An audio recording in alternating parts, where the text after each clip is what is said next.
Hello everyone, Namaste, Hare Krishna. Some of you may remember me. My name's Lochandas. I've done a few assemblies at Stenning and had a very nice time. And I've been asked again to speak with you. As you might remember, I'm a Hindu. I practice Hinduism and I have a Hindu name. That is Lochandas. My other name is Jason, and I also work as a nurse at the Children's Hospital in Brighton. So I've been asked to say a few words about Hinduism, and some of you may remember some of the things that I shared with you last time, and so this will be a reminder, and some of you will be new to this and this religion, so hopefully you'll learn something new. And I'm going to tell you a story a bit later. Hope you enjoy.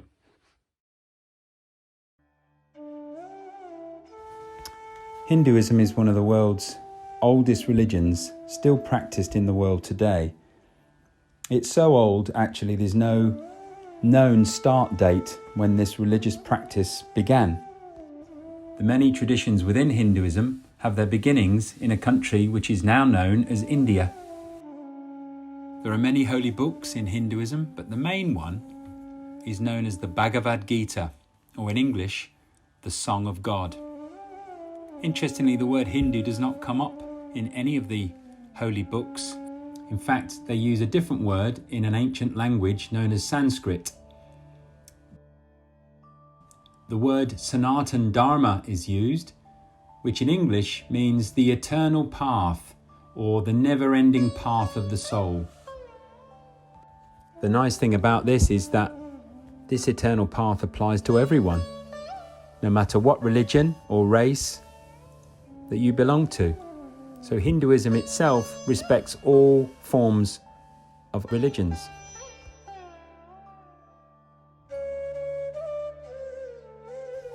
In India, there are different schools of Hinduism, and the teachers within that school are known as gurus. It is understood that God has three aspects. One, an all-pervading spirit, a spirit that is everywhere. He's called Brahman. God is also in your heart, in the heart of every living being, called Param Atma, or Super Soul. But he's also a person too, Bhagavan.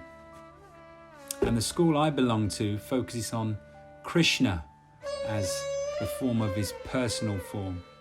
And the school is known as Vaishnav Hindu. Just like schools here have different uniforms to show which school they go to, in Hinduism, people have different markings on their body to show which school they belong to.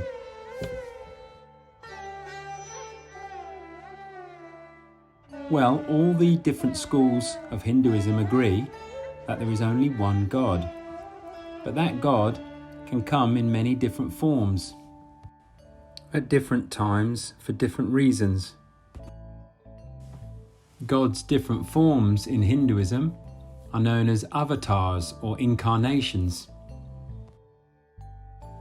For the purpose of creating this universe, all the planets and all the living entities within, he comes as Lord Brahma, the four-headed god, sitting upon a huge lotus flower.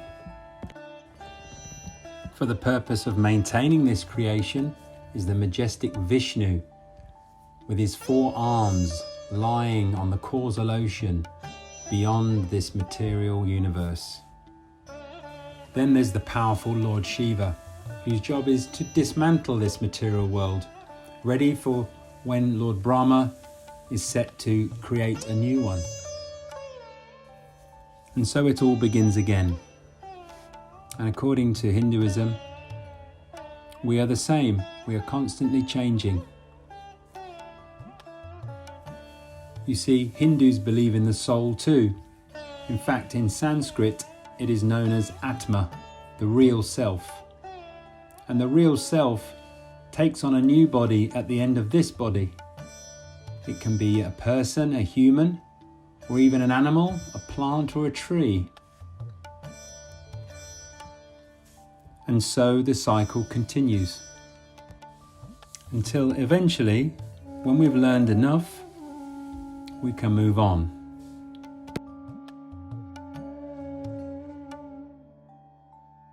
Hindus understand God as both male and female. This is Radha and Krishna.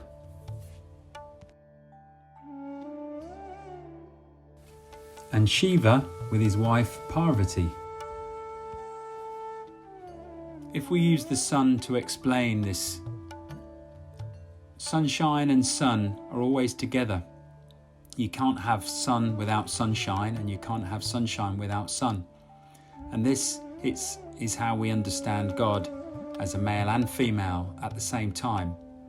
Two, but at the same time one. A Hindu place of worship is called a temple. Many Hindus have temples within their homes, and this is my home and my altar, my little temple. These statues are called deities, and this is Krishna on the right and Balaram, his brother, on the left. We offer candles and flowers. We also offer incense, which makes the room smell very sweet.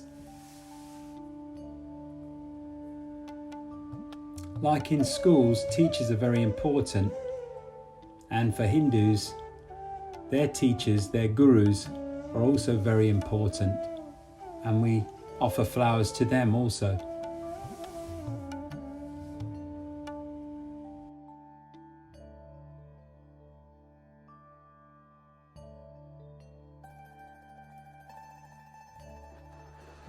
So I thought we could read a story together. This is from one of our holy books called the Bhagavad Purana, and it's been adapted for children. And like all stories in our holy books, they often give us important messages that we can learn from. And maybe you see what important message this is trying to tell us. It involves what they call a mystic yogi in ancient India, which is a person that would be able to meditate deeply. So that's keeping very still, keeping their mind very focused. And this practice can, some say, give them special powers. So this involves one of those people. In a small clearing deep in the forest, a mystic yogi sat absorbed in meditation, like this. Sitting on the ground with crossed legs and closed eyes, the yogi was still as a statue. He was appreciating the calm and peaceful surrounding him. Without warning, a frightened mouse jumped onto the yogi's lap. He squeaked, "Please save me, a cat is chasing me."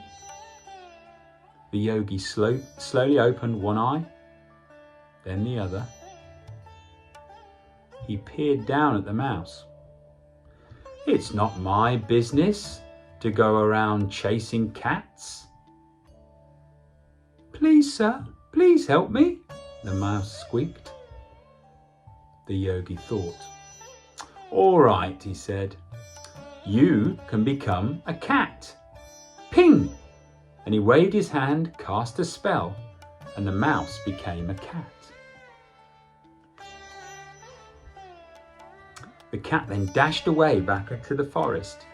But a few days later, the yogi was again sitting, as always, in peaceful meditation.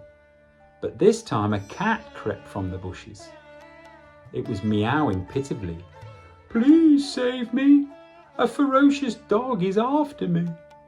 The yogi said, "I recognize you. You're the mouse I changed into a cat the other day." The cat meowed louder. "Well, well, what shall we do this time?"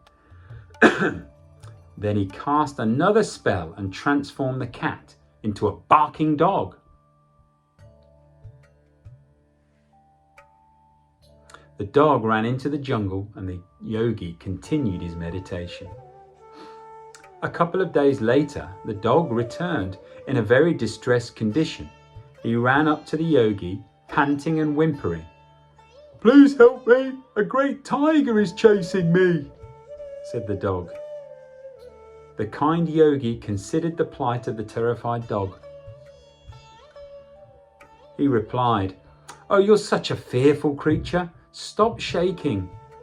You too will be a tiger, and now have no fear." With that, he cast a spell, and the dog turned into the most dangerous tiger in the forest. But instead of going away, the tiger paced around proudly, admiring his new body.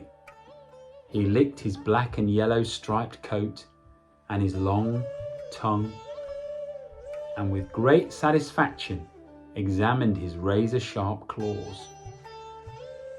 When the yogi noticed the tiger eyeing him, he said, "So, tiger, what do you want now?" The tiger, with a smile, said, "I want to eat you." And he made ready to pounce. The yogi was too quick for him. Pointing his finger, he cast another spell. "Ungrateful wretch, again become a mouse." The end. So what do you think? That mouse kept asking for things, but was never really grateful, was he? He was never pleased that he was given that special gift. And he just kept wanting more and more and more until he really wasn't grateful at all. And he had to be taught an important lesson. A good lesson for us all. We should all be grateful.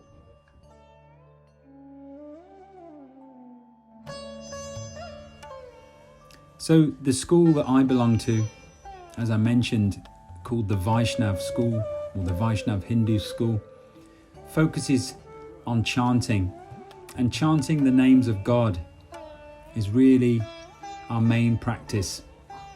Chanting the names of God is a very powerful thing because God's name is very sacred, and these sacred names can be strung together in a sentence, and that's called a mantra.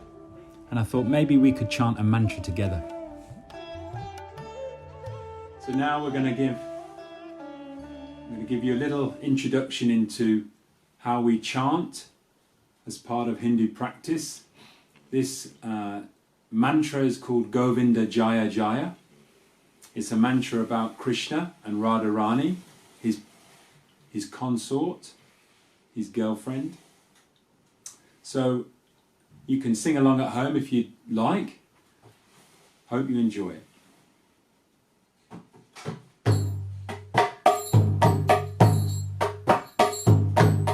Govinda Jaya Jaya, Gopala Jaya Jaya, Radha Ramana Hari Govinda Jaya Jaya, Govinda Jaya Jaya, Gopala Jaya Jaya, Radha